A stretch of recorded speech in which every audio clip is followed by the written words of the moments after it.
Jadi dia siapa? Tanya Lorena. Dia itu Donita yang sekarang. Dia berubah sikap setelah payudaranya membesar, ucap Rosa. Lorena yang kaget ketika merasa lega. Kamu ini, Mama kira dia bukan Donita. Soalnya Donita punya kembaran. Mama gak tahu namanya siapa, ucap Lorena.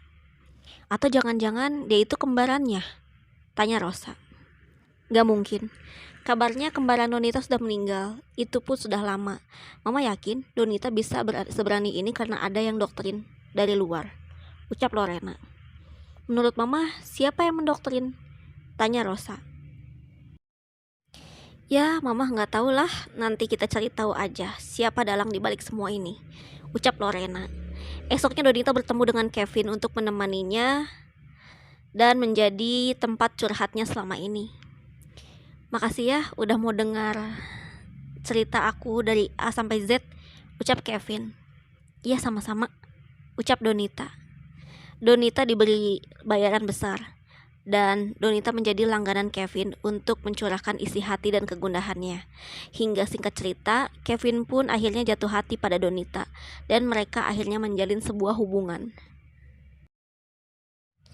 Di perusahaan cinta, terdapat Rafael yang terus-menerus meminta uang pada Donna.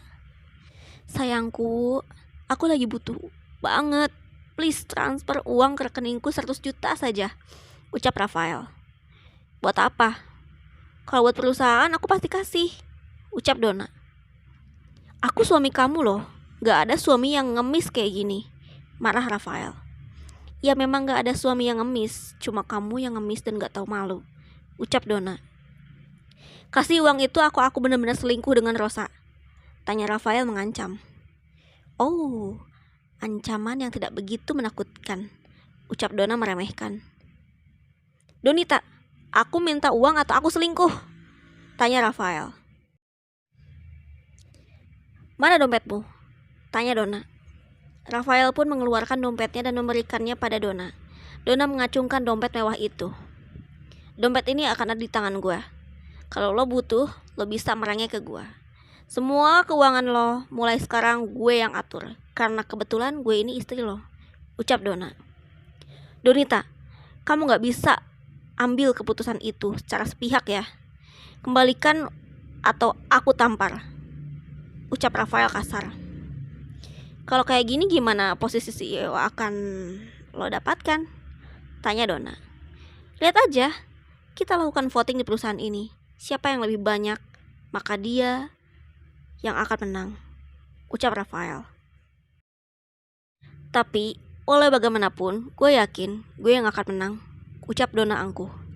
Dasar wanita sialan, ucap Rafael sambil meninggalkan ruangan Donna. Rafael pun menemui Rosa yang sedang berada di ruangannya. Gimana mas? Tanya Rosa. Kamu minta uang buat apa sih? Kan bulan kemarin aku udah kasih kamu, ucap Rafael. Kok kamu marah sih?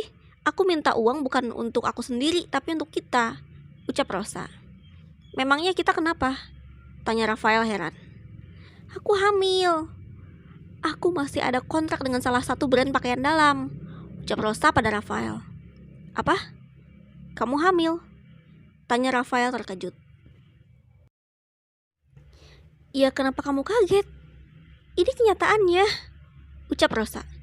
Gak apa-apa sih, aku senang dengarnya, tapi aku bingung. Kalau kamu hamil berarti aku harus menikahi kamu. Sedangkan aku masih jadi suami sah dari Donita, ucap Rafael.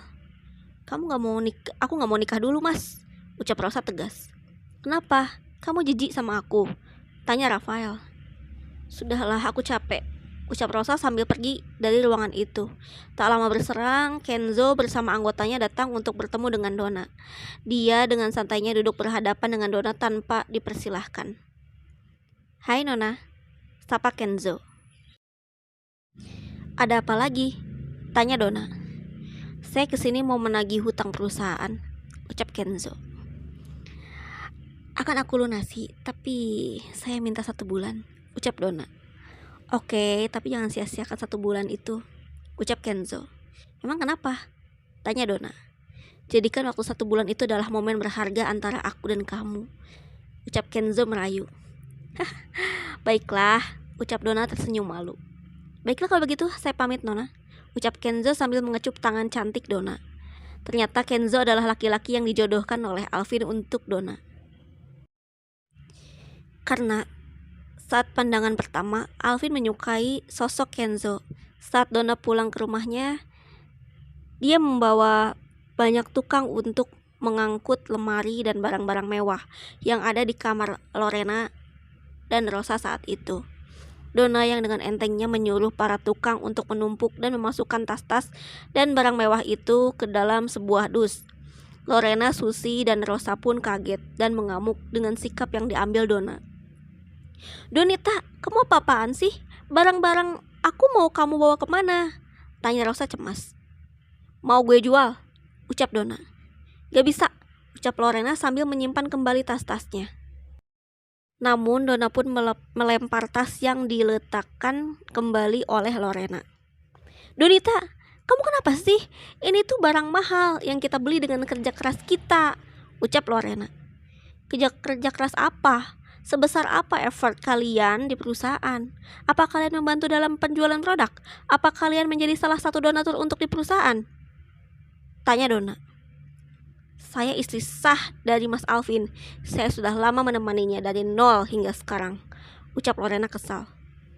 "Masa sih bukannya Bu Raisa yang menemaninya dari nol?" tanya Donna.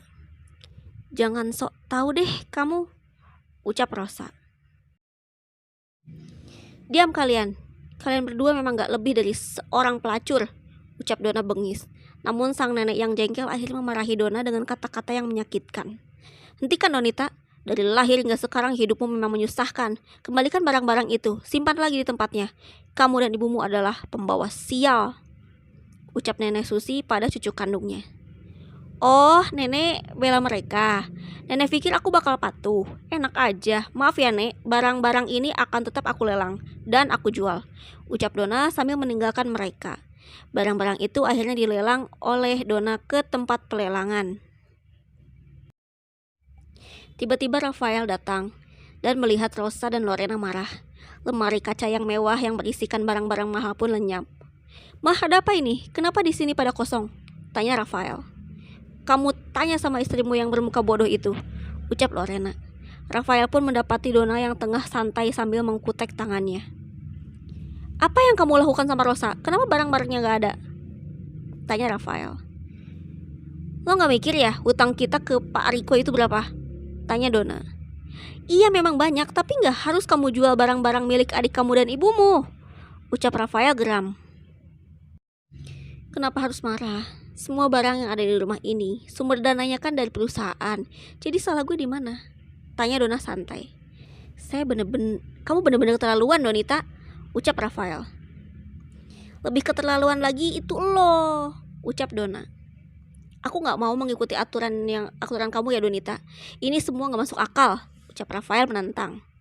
"Terserah. Gue tegaskan di sini, Rafael turun jabatan sebagai staf keuangan, Lorena sebagai pembantu rumah tangga, dan Rosa sebagai asisten gue di kantor," ucap Donna. "Aturan macam apa itu?"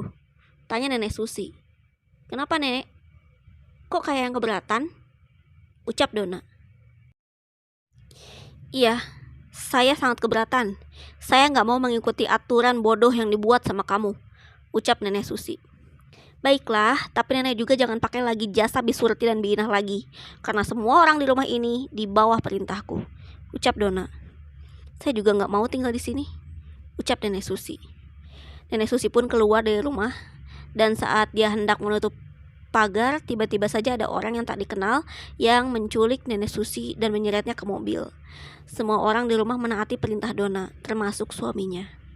Esoknya di hari libur, Donna memutuskan untuk bermain golf. Rosa membawa banyak barang Donna dibantu oleh Rafael.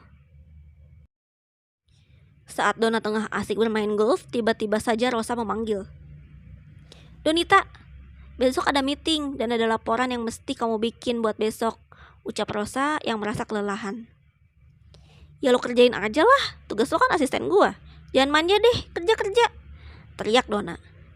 Rafael yang tak terima langsung melabrak dan memarahi Donna. "Kamu tuh kalau kasih tugas yang masuk akal ya.